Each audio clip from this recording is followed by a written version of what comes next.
Grabing effort. Pero bakit natapos in 8 months? Hindi man lang nag 1 year? Yeah. Oo nga. Anong nangyari? Di ba? Yung time na ipapakilala ko na dapat po siya sa parents ko, biglang nagkaroon ng emergency. Sino Okay, ang okay. emergency? Anong okasyon? Bakit mo siya papakilala sa parents mo? Fiesta po sa barangay namin nun. Okay. And then yun na yung time na parang may event sa amin. So, dadaling ko po. In-invite dapat mo siya. Yes, in-invite ko po Tapos siya. yun yung time na papakilala mo sa mga magulang niya. And then, And then, biglang, parang na-rattle siya na biglang nagkaroon ng emergency. So, hindi nasa na siya? Nandun na siya sa bahay niyo? O yes po. papasok na siya ng pinto? Ganun? Nandun na po siya sa loob. Tapos parang nag-phone na lang siya all throughout. Then biglang nagkaroon ng emergency, family emergency daw po. So, wala naman akong trust issue sa kanya. So, pinayagan ko po siya kasi from... Naaalis siya kasi may emergency. Yes po. From Pasig to Las Piñas. So, pinaalis ko na siya para mas mabilis na makarating din sa bahay nila. And then yun, after nun, parang wala na siyang update. No mga few hours, hindi pa ako na Tinetext or nire-replyan? hindi pa ako nagtataka kasi baka nga busy, emergency that time eh. So baka may ginagawa din po siya. As well as may ginagawa din ako dun sa bahay dahil nga po may event sa amin. Ano ka nang banderitas, ganyan. Oo. O, hindi mo siya matawagan Kasi kasi fiesta. malapit ko sa dulo ng, ng Palo Sebo. Sumali siya. Busy kasi siya. Nag-reply na kaya si Jet? Nasa taas. Hindi niya Paano makita. yung mukha? Paano yung mukha? Dumudulas. Hindi niya mahawakan yung phone niya. Oo. Kasi naka-blindfold siya. Hahampas siya ng palayok. Nag-reply na kaya si Ano ba si Jet? Jet? Funny din. Funny din yun. Give ko sa'yo.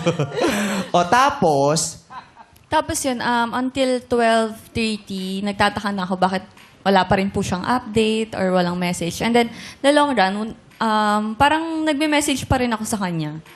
It same was, day pa rin to o tapos na yung araw na yun? Kinabukasan po kasi wala pa rin siyang message eh, which is unusual for me. Hanggang kinabukasan. Hanggang kinabukasan. Pero delivered po yung message niya that Oo. time. So, ang pinagtataka ko lang is, kung nakablock ako, bakit nagde-deliver? Oo. Di lang siya talaga nakikita mo, nagre-reply. nababasa niya, sadyang hindi lang siya nagre-reply. Yes Gano'ng po. katagal na nangyari, na nagpatuloy ito, na yung hindi kanya sinasagot, di na siya nagte-text sa'yo?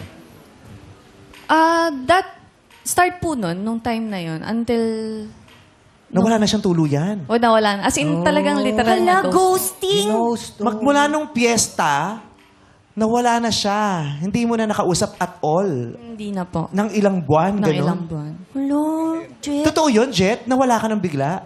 Opo. Hanggang today? Yeah. Yun po yung reason kung bakit nawala kami.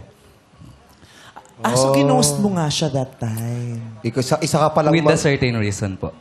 Ano yung reason? Pwede ba malaman? Kasi break naman na kayong 2 years. Nang 2 years pala. So mag-aantay kami, Kim, pag 2 years.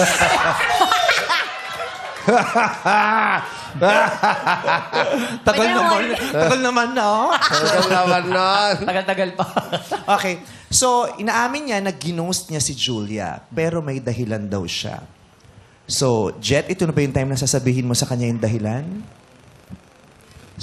Siguro ito na rin yung time na yun. First, yung emergency, hindi totoo yan. Dito Pero, daw yung emergency. pero pakinggan natin si Jet, ha? The main reason bakit tumigil ako, hindi ko na kinakaya yung pagpapanggap ko na kaya kong sumabay sa'yo. Kasi sa social status pa lang natin, kumbaga langit ka, lupa ako. Mayaman ka, mahirap ako. Lahat ng pinang-effort ko sa'yo nun, lahat ng ginagastos ko nun, it's either hard-earned money ko from construction working or inuutang ko sa mga tropa ko or yun yung mga binibigay na consolation prizes pag may pageant. Tapos, pinakamasakit kasi yung inisip ko kagad yung negative na baka husgahan ako ng magulang mo.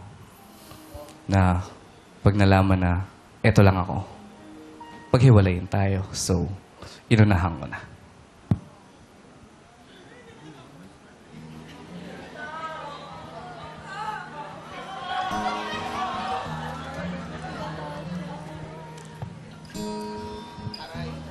Ngayong narinig mo yan, Julia, anong reaction mo? Gusto ko kasing maawa sa kanya. Pero kasi parang iniwan niya ako out of nowhere na may tanong din naman ako sa sarili ko. Yun lang, parang dun time na kasi na yun, so wala akong idea bakit nagawa niya yun. So, ang pinasa ko na lang sa isip ko is baka may iba na para mas mabilis akong makamove on, mas mabilis akong mag-heal. Mas magalit ako. Pero ngayon, naaawa ako, pero okay na ako eh. Parang, naka-move on na po ako. So, siguro, at least narinig ko po yung side niya. Okay na rin. Sana okay na rin po siya. Sana okay ka na.